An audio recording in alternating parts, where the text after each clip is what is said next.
Y'all can hear that thing, how freaking loud it is. Got one. First cast in his pocket. Yesterday is when I shot the 10XD video published on Monday. So if you're watching this video, haven't watched the 10XD video, I'll put that card right there. And I'll also link it at the end. That way, if you didn't watch the 10XD video, you'll know what I'm talking about. But if you did watch the 10XD video, you'll know that I caught them pretty good on the 10XD. And I'm in my Pawpaw's boat because I have not got my trolling motor back. So what I'm going to do today is I've seen all these rat challenges and everybody's doing the rat challenge, So today I'm gonna go do the freaking rat challenge with a black rat with a yellow tail. That's the one I'm gonna use today out on Lake Guntersville. Gonna tie that sucker on, but since I'm not confident at all going to throw the rat, I'm also gonna bring a 10XD.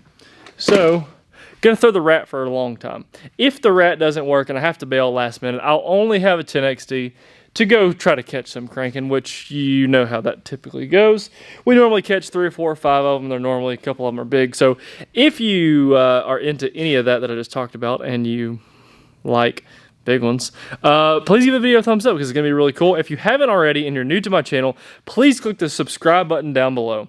My channel is growing really fast. I've got some really cool things in that's coming up, and I post new videos every single Monday, Wednesday, and Friday, nearly of every week, and I'm probably gonna do it the entire year. Also, I'm working on so many things right now, not even for my gain, mostly just to be able to produce more content for you guys, to be able to give I'm excited about the discount thing for you guys because that's something that a lot of people have been asking me about. I literally can't talk about any of it right now, but with all that talking aside, let's go fishing. So I'm going to get the rods rigged up, run down to Lake Guntersville, and yeah, I'll see you guys there in just a few seconds.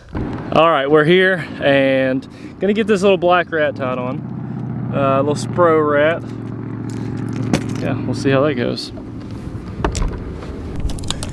All right, so I've got the, what's this doing? All right, so I've got the BBZ1 Rat 50 in brown, and I've got it in the black and red tail. I'm gonna go with the black and red tail. I feel like this probably does not matter what color. I feel like if, there's a school one right here beside me. I feel like if they're gonna eat a rat, they're not necessarily just super worried about the color of it. So, pull out Pawpaw's handy dandy box cutter. This bait is 5 1/4 inches long, and it weighs 2 1/4 ounces. So it's a pretty big chunk of meat, chunk of wood, plastic. Well, it's not wood, it is a plastic rat. So on this one, I'm gonna tie a Palomar knot, like so. Cut the tag. I'm throwing this on a 7/6 heavy rod that is weighted for 1.5 ounces. So the bait is a little bit heavier than what this rod is weighted for, but first cast it feels fine. Oh yeah, she gonna get bit tonight. All right, so I've got about 4 hours to fish before dark, and I'm gonna go try to make this thing make magic. So y'all stick along for this. I'm gonna give it about probably 3 hours of fishing, and then after that I'll probably start looking for that 10XD. So take off to the first spot and we'll see you guys there. Came here to this marina to throw my rat around in.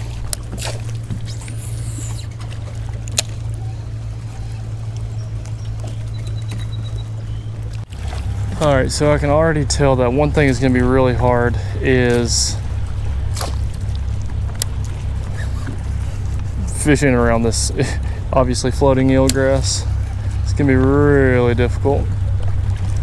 And I don't really know where to go get out of this eelgrass. That's the problem. All right, so here's my thought. I'm fishing around all these gigantic boats in hopes to catch one on this rat. I feel like maybe some of these rich people got rats in their boats, eating all their money, all money rat. And then they dock the boat, the maid comes in to clean, and the freaking rats just gotta go jump. And then some of them, they land on the dock, some of them, they land in the water. So these fish, that's the deal with these marina fish, with these rats. They're used to eating all money rats. That's why I got the one with the red tail, because he's been shitting out dollar bills, y'all. You got to find that rat with that red tail. That's where them giants come eat. They got money piled up in this. Probably peddling out baseball cards out of this sucker. Making money everywhere. Laundering money. Those money rats in there just... That's the kind of bag I'm trying to guess. Look at this. Right there. Oh, looks like a rat jumped out of there. Got tired of eating all that money. Something made it. Oh, I think that was just a bass under it. No joke, I literally think that was a bass under it. Man, if there wasn't so much freaking grass, I could possibly make this deal work. Because it's like a perfect depth right here. It's only a couple feet, 2 foot. I can kind of see the bottom some places. But this floating eelgrass, this little thing looks wicked, I know that.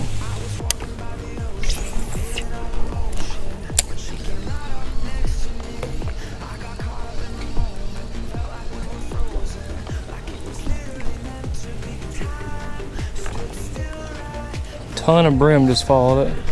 I don't know if that's a good sign or what, but at least something came to look at it.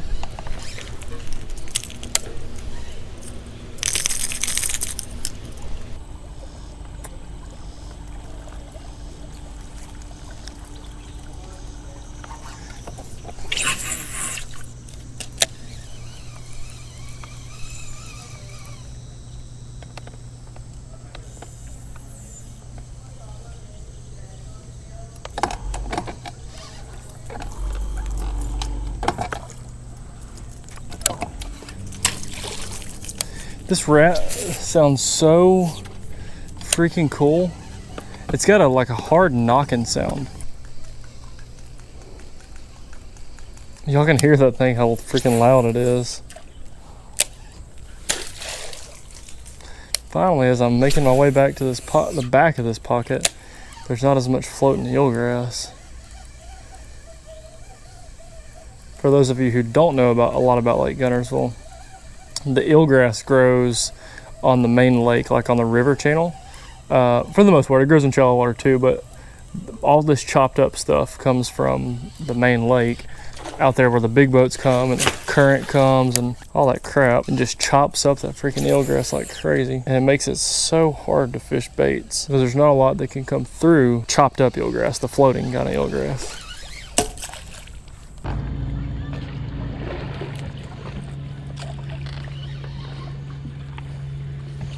Floating eelgrass in here too. This crap is everywhere. Got one. First cast in this pocket. Yes! My first ever fish on the freaking rat. I literally just got done complaining about the about the freaking eelgrass floating, and I catch one in here, my first freaking cast.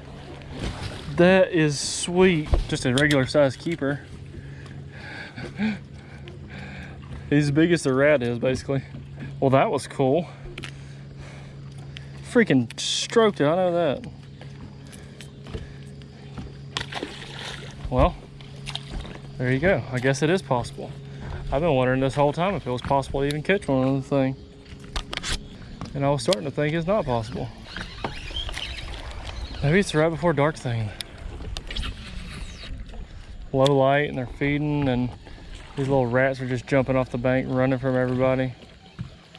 That fish was just up there in some really shallow grass by that seawall.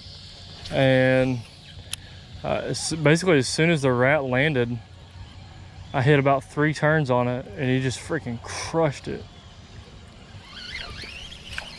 I'm fishing really shallow right now, although I'm pretty sure y'all won't be able to tell. It is very shallow. And this rat looks extremely real. I know that. Like whatever I ever pictured a rat to look like in swimming in water.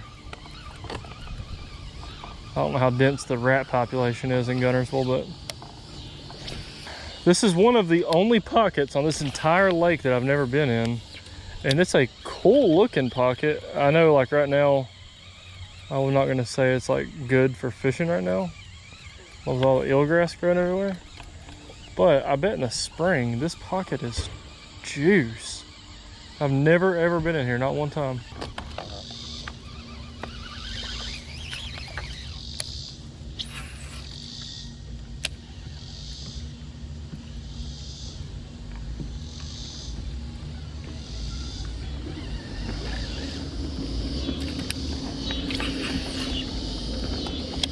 All right, so a couple things that I've learned quickly on this rat is it works best at ultra slow speed.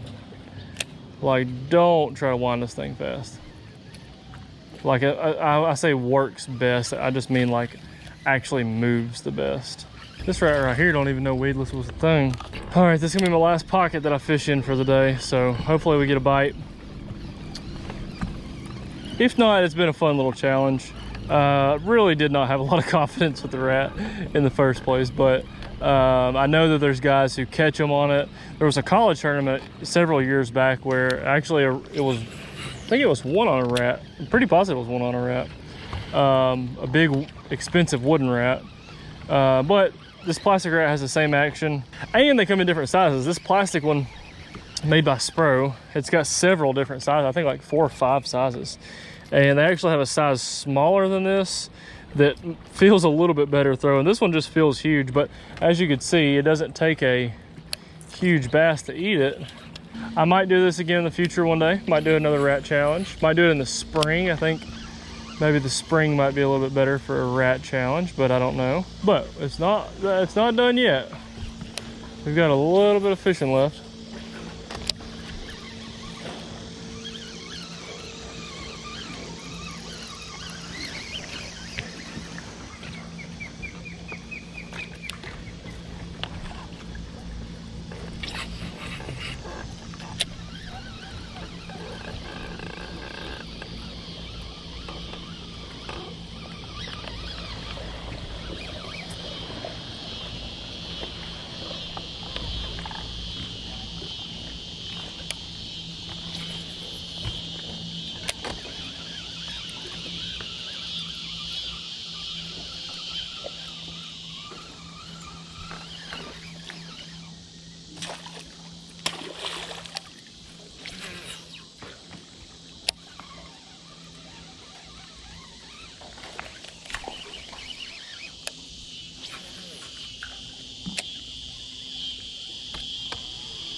So I've said this before on some of my videos, but at Guntersville, it is hard to get to the bank and fish. Like, it's hard if you wanted to be a bank beater or go skip, you know, pitch a jig at laydowns, whatever you wanted to do. But it's really hard to do because there's all this grass grows everywhere, and it grows out on the main river or the main lake, flats and stuff. But to get to that bank, you're fishing in grass. And so you can't, a lot of places on this lake, you can't fish like you would at a normal lake because you just can't. Like, you just can't get to the bank. There's grass on it. It's all super choked out. And here we catch a lot of fish offshore, not just deep offshore, but off the bank. So it could be shallow flats, it could be shallow humps, anywhere that there's grass or river turns or creek turns or old creek beds. It doesn't necessarily have to be deep at all, but it is off the bank. And there is a lot of fish that get caught on the bank at some places where you can get to it. The problem is the majority of the places you cannot get to the bank. Right here you can. This is a man-made riprap rock pushed in, so some places you can get to the bank, but for the most part in the creeks, if you think of just going and pitching laydowns or skipping a wacky rig at bushes, that's just not something that happens here. So you know, doing this challenge is a little bit difficult just because it's hard. I'm not just making an excuse. I didn't catch them, and I fished you know, a lot of places that you could have caught one at. I just didn't. But it is a little difficult, but it makes other things, son of a, and that makes this kind of fishing and several other kinds of fishing hard, but not to complain, because it makes other kinds of fishing really, really, really good, like the grass fishing those edges, fishing the you know, big grass flats, and even deep on the river ledges. It makes that stuff good because the fish don't necessarily get on the bank here, and so makes this lake super special. I love living here. This is my favorite lake ever. There's just so much to do. There's a lot that you can't do, but there is a lot more that you can do, and the fishing is typically good. So that is my recap for the rat. Obviously a really cool lure. This SPRO one comes with an extra tail, so that right there, that little hole is a toothpick, and you pull it out with pliers or your finger or a knife or something. And here, I'll show you with this one. So it comes with a rat. It's got an extra tail just in case you lose one or you want to change the color, and simply pop that right there in that hole. There's an old toothpick, pops right in, and it pierces. You can see there's a hole. You might not be able to tell actually, but there's a hole right there in that spare tail, and so that toothpick goes through that hole, holds it in perfectly. If you ever lose that, you can just use a regular toothpick from home. So yeah, that was my day for the rat challenge, using a 7.6 quantum vapor rod. 7.6 quantum vapor rod. This is an 8-to-1 gear ratio quantum reel, 60-pound braid, and black Ninja SPRO rat. So, well, that wraps up an awesome day on the water. Not necessarily awesome fishing, because I was forced to go throw that rat for y'all, and it just wasn't hitting on a lot. But I mixed up and I went fishing out deep. That really didn't work out either, because I was kind of stuck in this weird thing where, like, I knew I wanted to keep throwing the rat, but I was not getting bites. There's a lot of floating eelgrass, so I was having to fight that. Just kind of a frustrating thing, but overall it was a good day. So thanks to everyone for subscribing to my channel. As I'm filming this, I just broke 5,000 subscribers, so awesome day for me. I never thought I would get there, but sky's the limit. There's some big channels to chase down, so I really appreciate all the support on that. It really does mean a lot to me. I'm addicted to making content for you guys. I absolutely love fishing. That's why I got into this, for no other reason than I simply loved fishing. Originally I wanted to be a tournament angler, but I quickly realized that wasn't the route for me. So I wanted to still have fun, but I wanted to make money doing it. So I've got into the social media world, the content creation world. That's how I stumbled upon creating YouTube videos for you guys, and I'm gonna continue to do it for a long time. So I appreciate the support up to this point. If you watched the video and you enjoyed it, please give it a thumbs up. And if you wanna see more of my videos, because I'm gonna be fishing a lot, I live on Lake Guntersville, so hopefully it'll be cool videos. Please go ahead and subscribe so you can catch all my videos for the future. But as for now, I'll see you guys on the next one.